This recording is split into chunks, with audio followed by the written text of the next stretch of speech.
Have you ever taken a sip of white wine and found yourself describing it with words that seem, I don't know, a bit mysterious? Uh, Things like flinty or chalky, maybe?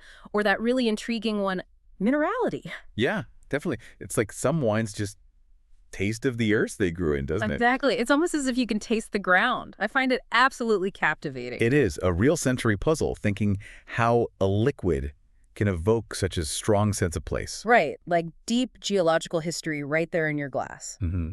And today we're doing a deep dive into exactly that. We're focusing on a single, really iconic white wine region, That's right. a place where just one grape Chardonnay and only one color white create this, well, this astonishing range of experiences. We're talking about Chablis. Ah, Chablis. Fantastic. So our mission here is to really get under the skin of Chablis, wouldn't you say? Definitely. Unravel its essence. Yeah, explore everything from its unique geological heartbeat, you could call it, right through to the really meticulous practices that shake the wines. So by the end, you'll hopefully understand why Chablis stands out so much, what makes it so special. And how it just perfectly embodies that whole concept of terroir. And to guide us, we've pulled together a pretty rich stack of sources. Good stuff. What have we got? We've got official French appellation documents, detailed viticultural guides, lots of insightful wine tasting notes, and even some global wine industry reports. Okay, so a good mix. Should give us a clear picture.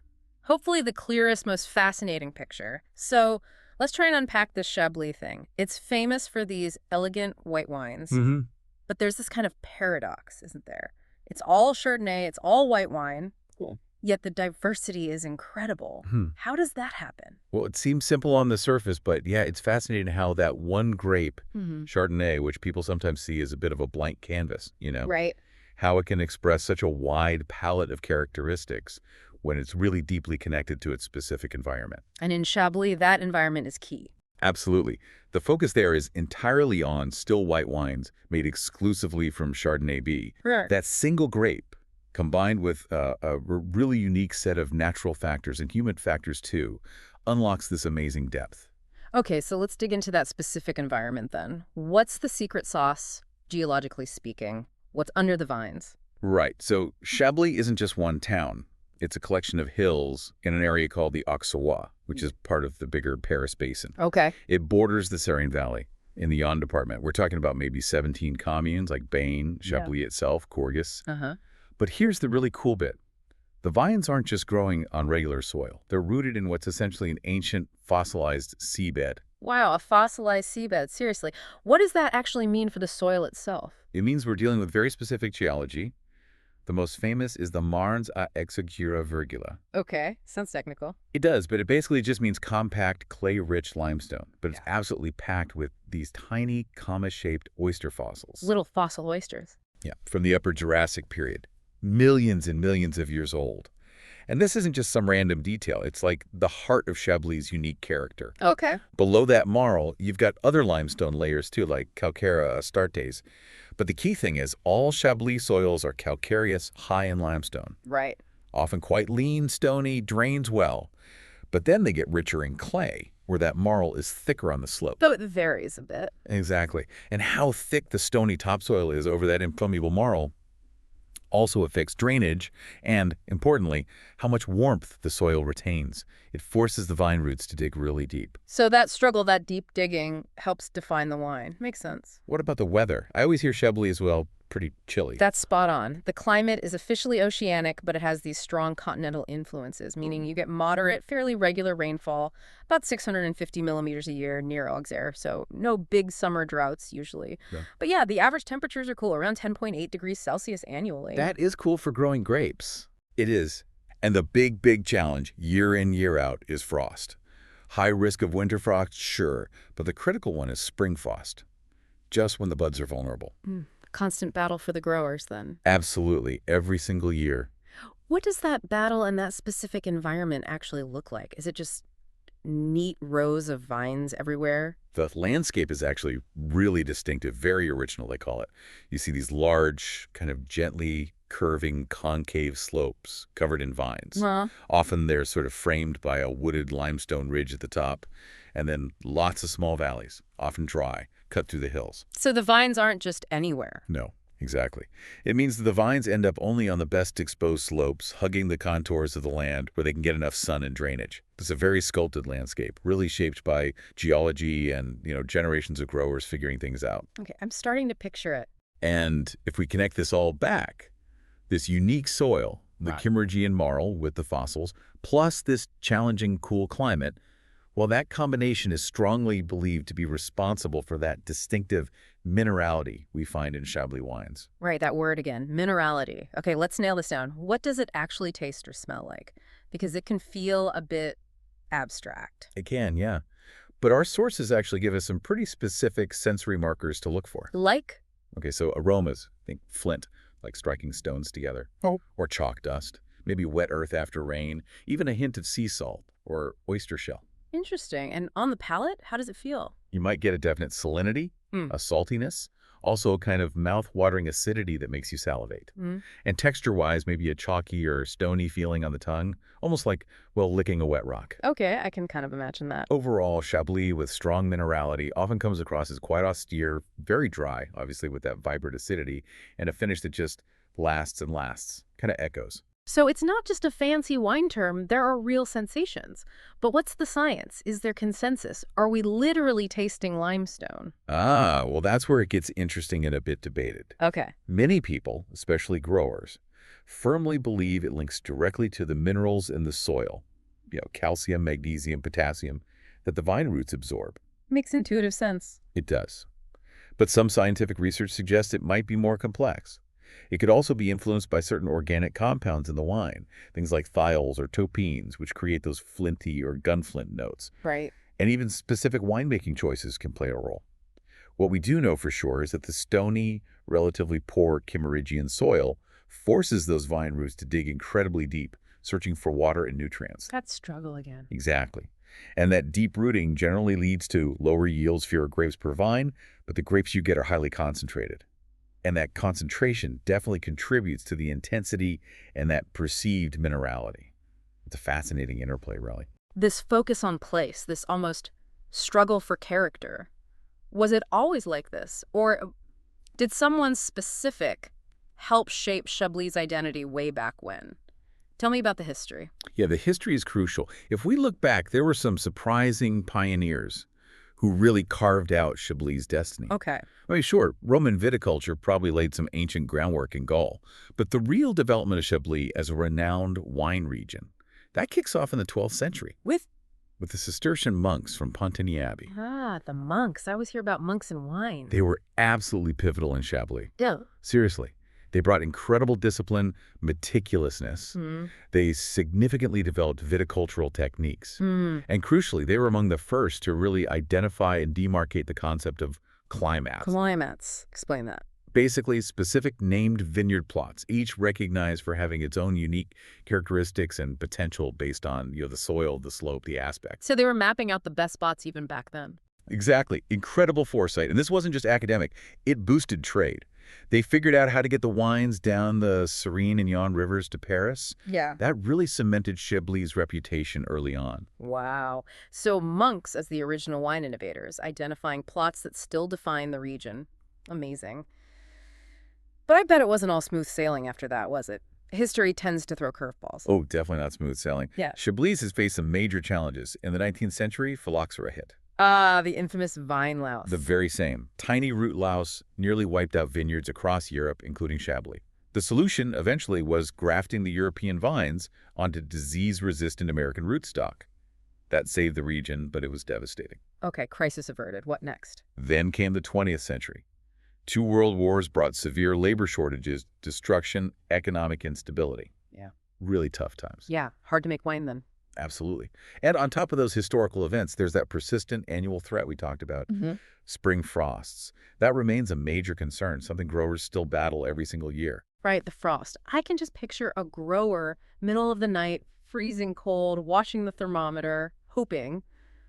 It sounds like a massive effort every spring. It is a massive effort, and it forced incredible innovation. How did they fight it back then? And now? Well, early methods were pretty basic, maybe burning damp straw bales to create smoke, trying to trap warmer air near the ground, or placing hundreds of little oil pots or propane heaters out among the vines. Labor-intensive. Hugely. More modern techniques are things like sprinkler systems. Sprinklers, wouldn't that freeze the buds? You'd think so, but the magic is, as the water freezes on the bud, it releases latent heat, and the ice layer actually insulates the bud, keeping it at around 0 degrees C, preventing damage from even colder air. Clever. Very clever. And you also see these large wind machines, like giant fans, that mix the colder air near the ground with warmer air layers above. This continuous battle against frost really shows the resilience, the tenacity of Chablis growers. Incredible resilience. So after surviving all that phylloxera, wars, frost, how did Chablis evolve, say, after World War II? The post-war era brought a wave of modernization and revitalization. Viticulture, the grape growing part, became much more precise. How so? Things like really careful pruning techniques, selective leaf removal to control exactly how many grapes each vine produced, focusing on quality over just quantity. Uh-huh. And in the cellars, the winery, a huge innovation was temperature-controlled stainless steel tanks. Right, standard now, but revolutionary then. Absolutely. It allowed winemakers to control fermentation temperatures precisely, which is key for preserving those delicate fruit aromas and the bright acidity that Chablis is known for. Plus, there was a deeper understanding developing around malolactic fermentation. We'll get to that. Yeah, and also the strategic, often very subtle, use of oak barrels. Okay. And all this push for quality, for defining what Chablis is, led to more formal protection, right? Exactly. This commitment to quality and authenticity culminated in the establishment of the Appellation d'Origine Contrôlée system, the AOC. Which basically puts rules around it. Precisely. It formalized and protected the quality, the origin, and crucially, the hierarchy of Chablis wines. It ensures that if a bottle says Chablis on it, it meets specific standards and comes from that specific place, made in a certain way. It protects the name globally. So bringing it all together, the history, the geology, the innovation, what does Chablis represent today? I think today, Chablis embodies this really remarkable balance. There's clearly a deep, deep respect for centuries of tradition, that intense focus on terroir, often minimal intervention in the winemaking. But there's also a strong embrace of modern understanding and technology. Growers are increasingly adopting sustainable practices, organic farming, even biodynamics. Right, that's happening everywhere. It is, and it's crucial here too. They're using technology alongside these practices to ensure the purity, the authenticity, the clearest possible expression of their unique land. It's about letting the terroir speak, really, using every tool available to help it do that. Okay, let's talk about how that expression gets categorized, because you mentioned hierarchy, and it's not just one type of Chablis, is it? There are levels. That's right. The AOC system defines 4 distinct appellation levels within Chablis. Each one offers a slightly different window onto Chardonnay from this unique place. Okay, walk us through them, starting at the entry point. Yep. At the base, you have Petit Chablis. These typically come from vineyards on the plateaus, often with slightly different, younger soils, maybe more Portlandian limestone than Kimmeridgian. In the wine style? Generally lighter, very crisp, lots of bright citrus notes, lemon, grapefruit, really refreshing, and usually meant to be enjoyed young and fresh. Wonderfully zippy, as you said earlier. Okay, Petit Chablis. Then the main event, the one just called Chablis. Correct. The Chablis appellation, sometimes called Village Chablis. This makes up the bulk of the production and really forms the backbone of the region. And this is where we really taste that classic style. Exactly. These wines embody that classic minerality we discussed, the flint, the chalkiness, along with pure fruit notes like green apple, lemon, maybe some delicate white flower touches, and always that refreshing, driving acidity. It's the quintessential pure Chablis experience. Got it. Moving up the ladder. Next step up is Chablis Premier Cru. Now we're talking higher quality, more complexity. And these come from specific spots, right? Those climates that Lunk started identifying? Precisely. These wines come from specific climates named vineyard parcels within the Chablis AOC that have been officially classified as Premier Cru because they have superior geology, better slopes, better sun exposure. How many of these are there? There are 47 specific climates designated as Premier Cru. You might see names like Bourgogne, known for its vivacity, or Côte du Léger, Forchaume, Les Beauregard. Okay, so look for those names in the label. Definitely. They generally offer greater depth, more intensity, and better aging potential than the Village Chablis. The fruit might be riper, the minerality deeper, maybe more nuanced floral or spice notes emerge. And then the very top, the peak of the pyramid. That would be Chablis Grand Cru, the absolute pinnacle. Where are these found? It's quite specific. They all come from a single, privileged slope on the right bank of the Sériane River, just across from the town of Chablis itself. It faces southwest, getting optimal sun exposure. And how many Grand Cru climates are there? Only 7. Just 7 elite parcels make up the entire Grand Cru appellation: Les Clos, Vaudésir, Velmer, Blanchot, Bougros, Grenouille, and Prizes. Les Clos is probably the most famous. Often considered the benchmark, yeah. But they all have their own subtle nuances. What they share is truly notable complexity, incredible structure and power, really deep, profound minerality, and significant aging potential. How long can they age? Easily 10 to 20 years, sometimes much longer in great vintages. As they age, they retain that core freshness but develop these amazing layers notes of dried fruit, toasted nuts, honey, subtle spice. Really complex and rewarding wines. Okay, a clear hierarchy. Now, you mentioned climates, and people might also hear the term ludi. Are they the same thing? Ah, good question. It's a subtle but important distinction, especially in Burgundy, which Chablis is technically part of. Basically, all climates are ludis, which just means a named place, a specific plot with a traditional name. Okay. But not all ludis are climates. A climate is a ludi that has been specifically demarcated and officially recognized within the AOC hierarchy, so Premier Cru or Grand Cru climates. There might be other named plots, ludis, that are just part of the village Chablis appellation without that extra cru status. Got it. So climate implies a quality level within the AOC. Exactly. So we know the place is special, we know the hierarchy, but you mentioned it's not just about the dirt, it's about dedication. What kind of rigorous rules do the growers have to follow in the vineyard? What guides them? Oh, the rules are incredibly detailed, and they're all laid out in the official AOC specifications. They cover pretty much everything. Like what? Give me some examples. Okay, planting density. It has to be at least 5,500 vines per hectare. That sounds like a lot. It is. Very dense planting. The rows can't be too far apart, usually 1.2 meters or less, though a bit wider on very steep slopes. And the vines within the row are planted close to, 0.8 meters or more apart. Why so dense? It forces the vines to compete with each other for water and nutrients. That naturally limits how many grapes each vine produces and encourages the roots to go deeper, which, again, is thought to enhance terroir expression and grape concentration. Makes sense. What else? Pruning. Huge emphasis on pruning. There are strict limits on the maximum number of buds, or eyes, left on each vine after pruning, maximum 14 per vine, and also a limit per square meter of vineyard, 10 eyes. Wow, that's specific. It is. And they have specific allowed pruning methods, either short pruning like cordon de royale or various forms of long pruning like Guido simple or double. And there's the traditional tail Chablis method too, which is apparently well suited to these difficult conditions for getting regular moderate yields. So they're really controlling how the vine grows. Absolutely. Yeah. Trellising is mandatory too, to manage the canopy, ensure good sun exposure for the leaves. The leaf canopy height has to be at least 0.6 times the row spacing. Okay, lots of rules about the vine structure. What about yields? How many grapes they can actually harvest? Also tightly controlled. There's a maximum average load allowed on the vines before harvest, measured in kilograms per hectare, 10,500 kcal for basic Chablis, slightly lower at 10,000 kcal for Premier Cru. And the actual wine yield? The legal maximum wine yield is 60 hectoliters per hectare for Chablis, and then a bit lower again, 58 hola for Premier Cru. These limits are often lower than in many other regions, again reinforcing that focus on quality and concentration over sheer volume. Right. And beyond yields, there's a big emphasis on the overall health and maintenance of the vineyard. Good cultural state, they call it. Healthy leaves, healthy berries, managing weeds, controlling erosion. Like no exposed roots. Exactly. No exposed roots allowed. They often require grass cover between rows or on slopes, especially in headlands, to prevent soil washing away.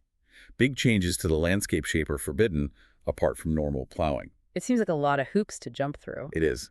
And things like using healthy plant material, treating against diseases like flavescence dorée, that's mandatory too. So this raises that question again, why so many rules for the vineyard? It sounds almost prescriptive. Well, it is prescriptive, but there's a clear philosophy behind it.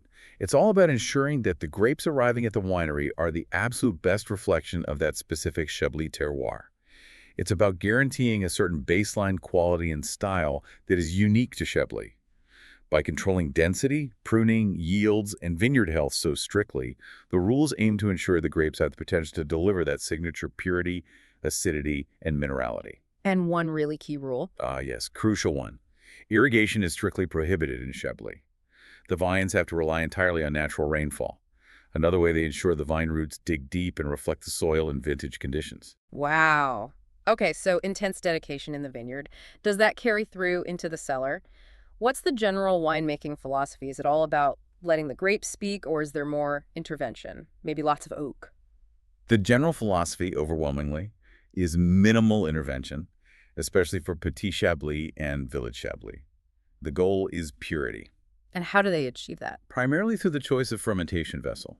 Chablis wines are typically, almost iconically, vinified in temperature-controlled stainless steel tanks. Why steel? Because steel is inert. It doesn't impart any flavor of its own, unlike oak barrels.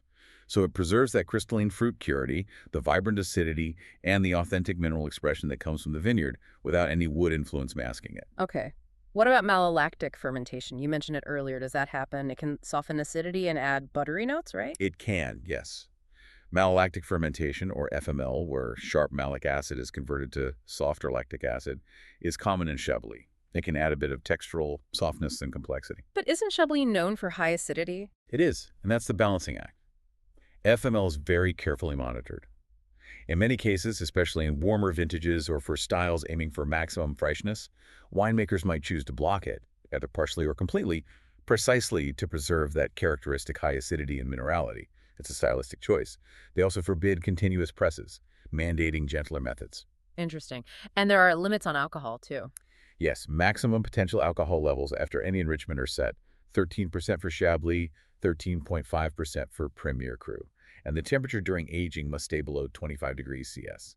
It's all about preserving freshness. So if stainless steel is the norm, is wood just forbidden? Or is there a place for it? Not forbidden, but used very judiciously, very sparingly.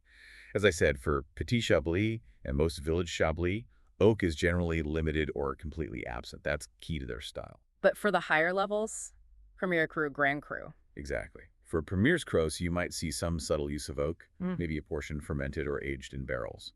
For Grand's Crus, it's more common to see some oak influence. What kind of oak? Big new barrels. Generally not. If oak is used, it's often older, neutral barrels that don't impart strong vanilla or spice flavors, or larger format barrels like Foudres. The goal isn't to make an oaky wine in the way some other Chardonnays are. It's about adding subtle complexity, maybe a bit more texture, helping with structure and longevity, but without dominating that essential mineral identity. Perfect integration is the aim, never letting the wood shout louder than the terroir. Okay, subtle complexity, not oak bombs. What other little refinements happen in the winery? Well, pressing is important. Gentle pressing, often whole cluster pressing, is favored to get the purest juice, minimizing any harsh phenolic compounds from the skins or seeds, gives elegance and delicacy. Huh? Then there's aging on the lees sur lie aging, Meaning? meaning the wine matures in contact with the dead yeast cells left over after fermentation. This can really enrich the texture, make the wine feel rounder, and add complexity subtle notes of toasted bread, brioche, or nuts. And they sometimes stir the lees, right? Batonnage. Exactly. Batonnage, or lees stirring, can enhance those effects, adding more richness and integrating the components. It also helps protect the wine naturally against oxidation. Again, it's a choice. Some do it, some don't, depending on the style they want. And finally, before bottling, getting it clear. Right. Clarification and filtration.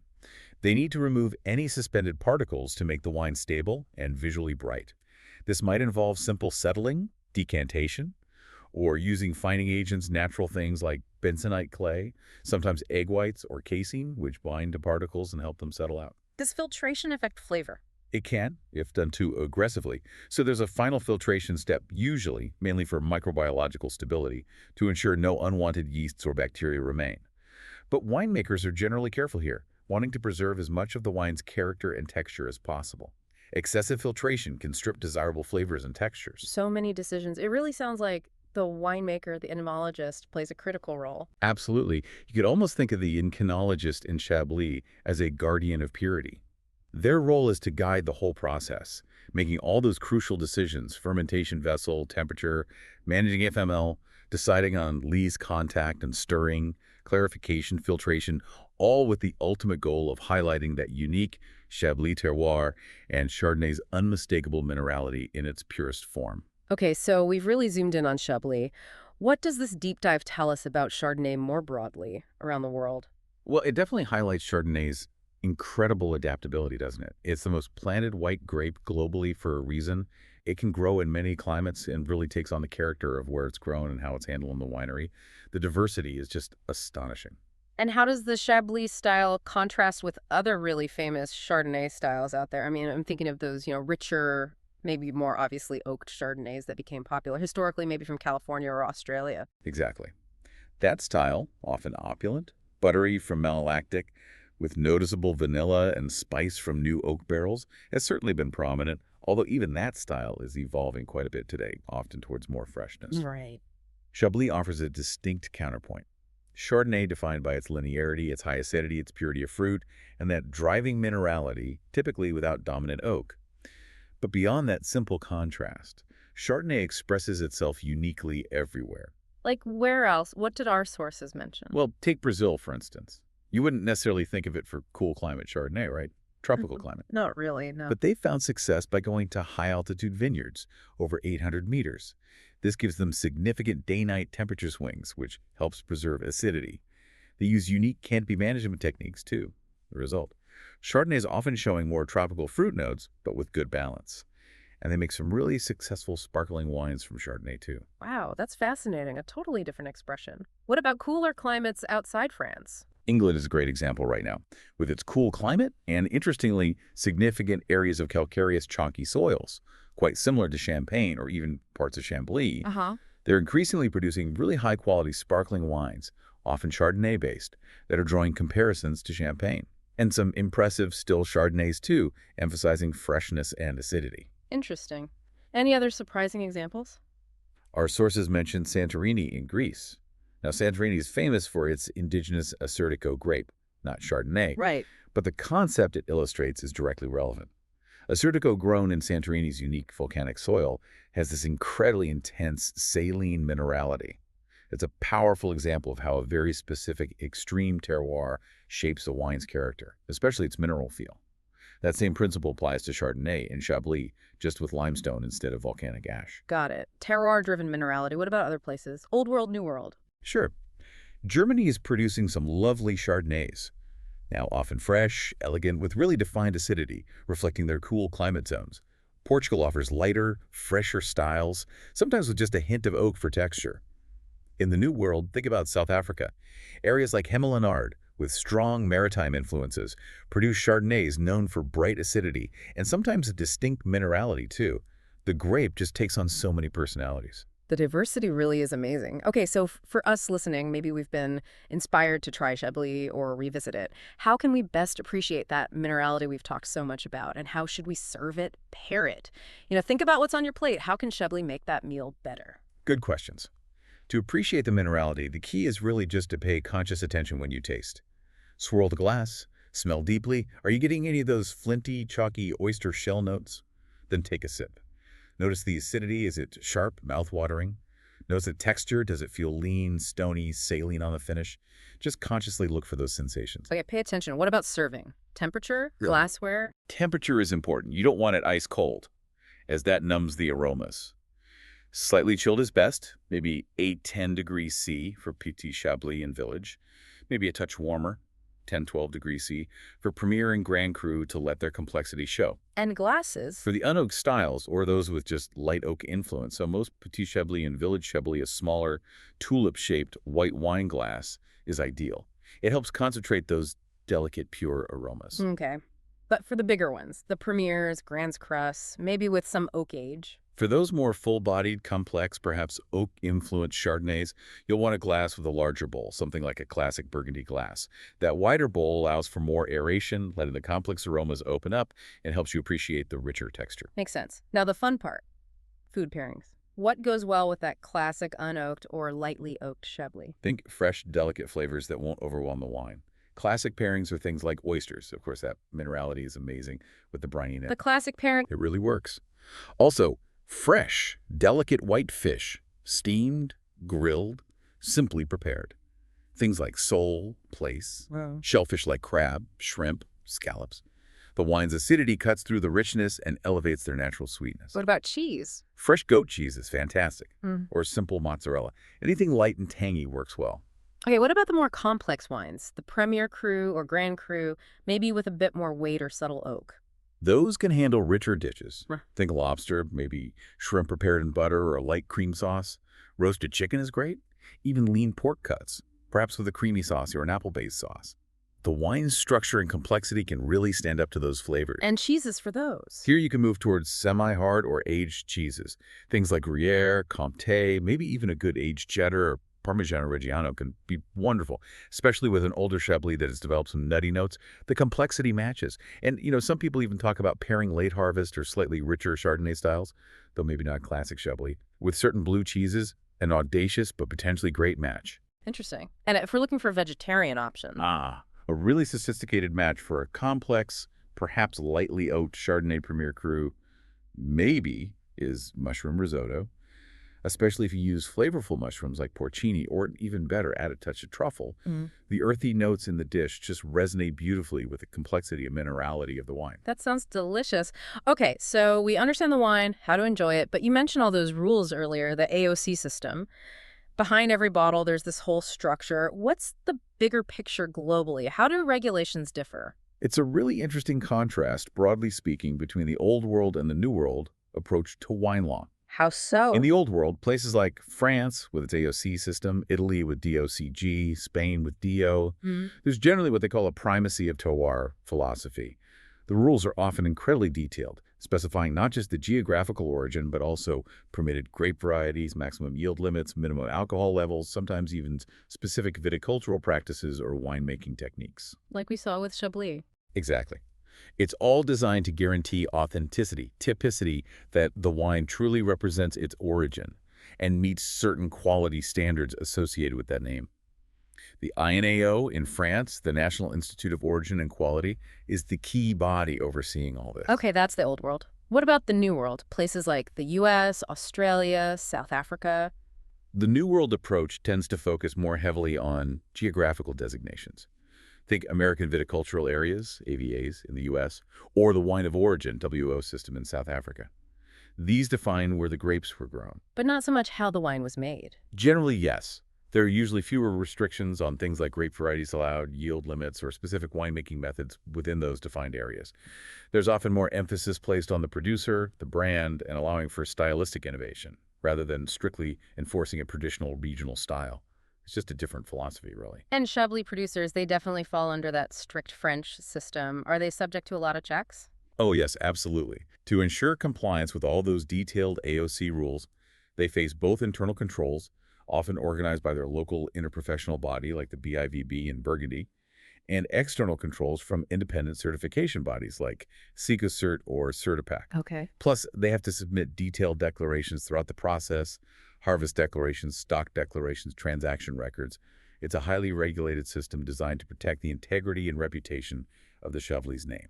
Makes sense. And amidst all these regulations and regional differences, how is the global wine industry actually doing right now? You mentioned we had a recent report from the OIV. Yes, the International Organization of Vine and Wine released its State of the Industry report for 2024 conditions, looking back at 2023 mostly. It paints a challenging picture in some ways. Oh, how so? While globally, the total vineyard surface area continued to shrink slightly in 2023, continuing a trend, but the big headline was production. Global wine production in 2023 hit a historical low, the lowest volume recorded since 1961. Wow. Why such a drop? Primarily due to extreme climatic conditions, droughts, fires, floods, plus significant disease pressure in many major producing regions in both hemispheres. It really hit harvests hard almost everywhere. And consumption. Global consumption also saw a decrease in 2023, continuing a downward trend influenced by rising prices due to inflation and perhaps changing consumer habits. So less wine made, less wine drunk. What about trade? International trade volume was also down, impacted by the low production levels and resulting high prices. However, the value of internationally traded wine remained very strong, holding steady at the record high set the previous year. Meaning people are paying more per bottle. Essentially, yes. It points towards premiumization in the market, but also highlights intense competition among producers. In this environment, differentiating yourself through proven quality, strong regional identity like Chablis, has smart marketing, and increasingly demonstrating sustainable practices becomes absolutely crucial. That sounds like a tough environment. But it also sounds like Chablis, with its strong identity and quality focus, might be relatively well positioned for the future, despite the challenges. I think so. Chablis, like pretty much every wine region, certainly faces challenges. Climate change is a big one. Managing ripeness, maintaining acidity, and that ever-present frost risk might even change. Market pressures are real too. Uh, But the region's history shows incredible resilience, doesn't it? And its path forward seems characterized by that same spirit of adaptation. Chablis producers are actively investing in scientific research to understand their terroir even better, in new technologies where appropriate, and crucially, in sustainable vineyard management. Organic and biodynamic practices are becoming much more common. to protect that unique terroir for the future. Exactly. It's all aimed at protecting their unique natural heritage and ensuring they can continue to produce these high-quality, expressive wines long into the future, whatever the climate throws at them. It's this enduring commitment, I think, to sustainability and authentic expression that helps explain why Chablis continues to be such a respected benchmark for Chardonnay globally. So there you have it, a deep dive into the world of Chablis. We've explored that really profound connection to its ancient Kimmeridgian seabed, The fossil soil. the incredibly rigorous vineyard practices, and the careful, purity-focused winemaking that shape its character. Right. And its unique hierarchy of appellations, from the zesty Petit Chablis right up to those complex, age-worthy Grand Crus. It truly stands as a global benchmark for pure, mineral-driven Chardonnay. Absolutely. So maybe the next time you happen to uncork a bottle of Chablis, just take a moment. Consider not just the wine that's in your glass, but maybe think about the millions of years of geological history under those vines, the centuries of human ingenuity, from monks to modern growers, and that delicate, ongoing balance between nature and nurture that somehow manages to bring such a profound taste of place to life. Makes you wonder, doesn't it? What other hidden stories might your favorite wines be waiting to tell you?